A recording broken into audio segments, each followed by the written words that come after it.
That, my friends, is Call of Duty Modern Warfare 3's survival mode. The action here is constant, it's relentless, and oh so incredibly satisfying. Now, survival mode in Modern Warfare 3 is a brand new 2-player cooperative addition to the franchise. Your goal is super simple. Hold out as long as you can against the relentless waves of enemies eager to deliver rough justice on your head. Now, on this Insider Moves, we'll guide you through the mode, offer a few suggestions, and even an achievement tip or two. First, the basics. You start with a pistol, a pack of grenades, and your wits. That's it. Every kill you notch earns you cash though, which you can use to refill ammo, purchase new guns and equipment, call in airstrikes, and even unlock perks. You're even rewarded with cash based on how fast you complete a round, how accurate you are, how little damage you take, and so on. Even better, each round provides 2 challenges you can focus on to earn a ton of extra greenbacks. For example, the kill streak challenge requires you to net several kills in a row without taking any damage. Rampage is the exact opposite. You need to kill as many as you can as fast as you can to fill the gauge. Other challenges include knife streaks, flash kills, quad kills, and more. Focusing in on at least one of these each round is a great way to earn extra cash and increase your score. Now, at first, you'll have just the guns and ammo crate unlocked, but after 3 rounds, you'll have access to the explosives and air support caches as well, including access to claymores, C4, predator missiles, airstrikes, strike teams, and a whole lot more. Now, for my part, I actually prefer not to really spend any of my money on guns and ammo. Your opponents will actually drop plenty of that, starting with shotguns and graduating to MP5s, AK-47s, ACRs, and more. Instead, I spend my cash mostly on air support, explosives, and the invaluable sentry turrets. While you can get away in the early rounds kind of running and gunning, eventually you're gonna need to hunker down and set up a defensible position indoors if at all possible. When you do, it's all about setting up a deadly perimeter around your location. Your goal is to thin out the enemy ranks as much as possible before they get to you. To this end, I stock up on claymores and set them on the pathways to my location. I also toss C4 in an entrance for when they finally start pouring in. Finally, it's worth buying 2 sentry guns and placing them so they have the longest sight lines possible near your defensible location. Be careful though, enemies will target the turrets, so you've got to protect them when possible.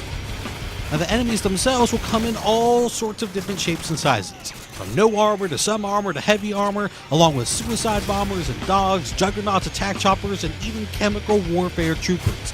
There's an awful lot of baddies to contend with, but you can get a jump on them by paying attention to the man on the radio. Your guide to survival will pipe up at the beginning of every round and give you a heads up on what enemy types are coming. Team, enemy air support is headed in from all directions. Find cover. This way, if you hear choppers are on the way, you can be sure to have a predator missile at the ready to shoot it down. Predator missile ready for deployment. Friendly predator missile inbound. Hostiles neutralized. Rearm if you need to. Now, one thing that's pretty interesting about survival is that it's really a tremendous way to get ready for multiplayer. Every survival map doubles as a multiplayer map. So if you want to get comfortable with the layout of the maps before taking on all comers on live, survival is a great way to do just that. Finally, we have a couple of quick achievement tips for survival. First, you can easily pick up the birdie achievement for shooting down 2 choppers in survival without taking any damage, even if you're on your own. Pick the interchange map and have a predator missile ready when round 6 begins. Dive into the building right next to the air support cache right here and shoot down the first chopper as quickly as possible.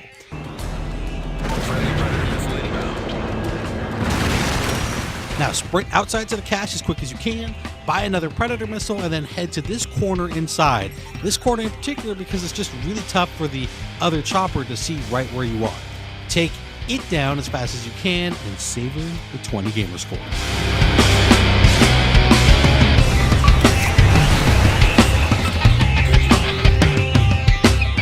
For the Serrated Edge achievement, you need to polish off a Juggernaut with your knife. Yes, very, very dangerous. But you can do it. Simply play any of the easy maps and stock up on flash grenades. When you get your first Juggernaut, you want to soften them up at least a little bit with some gunfire or a frag grenade or two. Then toss the flash, which will stun them, and then give them a couple of stabs and run away. Wash, rinse, repeat until our large and in-charge friend finally bites it.